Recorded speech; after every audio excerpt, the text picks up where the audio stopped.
যাব না। এক পাগল লোক দাবি করছে যে আপনি তার নিকট ঋণগ্রস্ত। আমরা তাকে প্রাসাদে আমন্ত্রণ জানিয়েছি এবং কিছু অর্থ দিয়েছি, কিন্তু সে তা গ্রহণ করেনি। সে এখন কোথায়? এখানেই যাব না। তাকে আসতে বলুন। আপনার যা আদেশ। ফয়সাল এফেন্দিকে আসতে বলো ছেলে।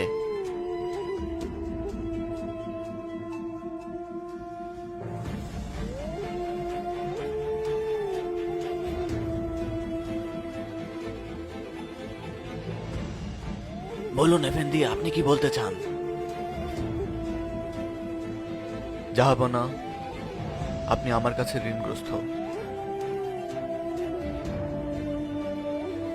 আপনার কাছে আমি কিভাবে ঋণগ্রস্ত বৎস?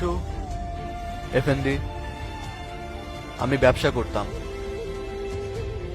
ব্যবসায় লোকসান হওয়ায় দেউলিয়া হয়ে গেলাম, আর এ কারণেই আমি অনেক ঋণের মধ্যে জর্জরিত। প্রতি রাতে ঋণ মুক্তির জন্য আমি আল্লাহর কাছে দোয়া করতাম এফেন্দি। বাবা, জাহাপনা জানতে চান যে তিনি কিভাবে আপনার কাছে ঋণী।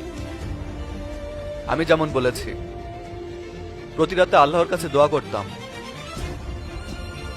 গত রাতে আমার স্বপ্নে আমাদের প্রিয় নবী সাল্লাল্লাহু আলাইহি ওয়াসাল্লামকে দেখেছি এফেন্দি। সাল্লাল্লাহু আলাইহি ওয়াসাল্লাম।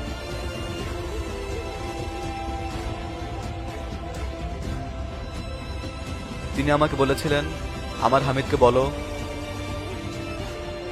প্রতি রাতে সে আমার উপরে যে সালাতুস সালাম এবং জিকির পাঠ করত, গত রাতে সে তা পাঠ করেনি।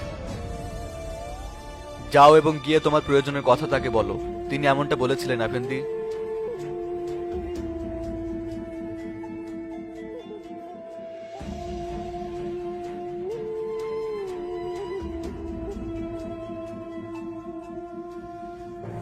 তিনি কি বলেছিলেন? কি বলেছিলেন? আমার হামিদকে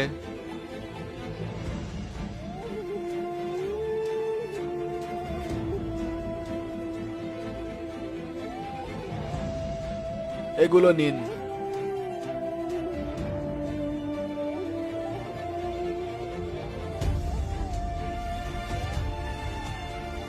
তিনি কি বলেছিলেন তা কি পুনরায় বলবেন?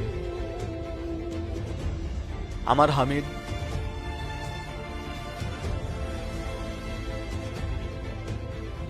এগুলো নিন।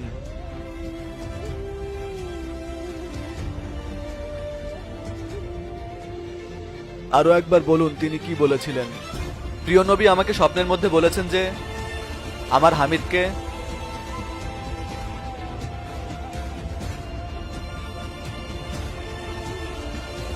এটাও নিন।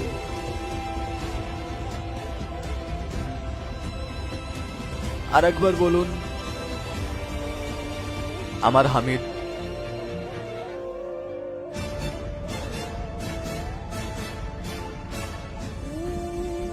এটাও নিন।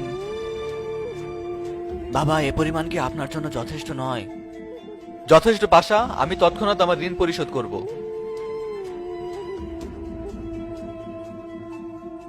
নিরাপদে থাকুন।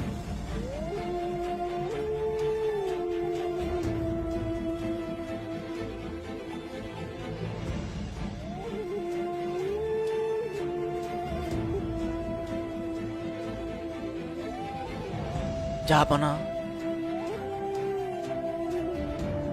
আপনি তো অনেক অর্থই তাকে দিয়ে দিলেন। আপনি কি বলছেন পাশা?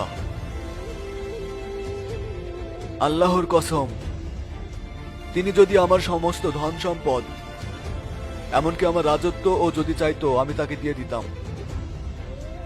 গত রাতে আমি কাজে ব্যস্ত ছিলাম পাশা। কাজ করতে করতে আমি টেবিলে ঘুমিয়ে গিয়েছিলাম পাশা।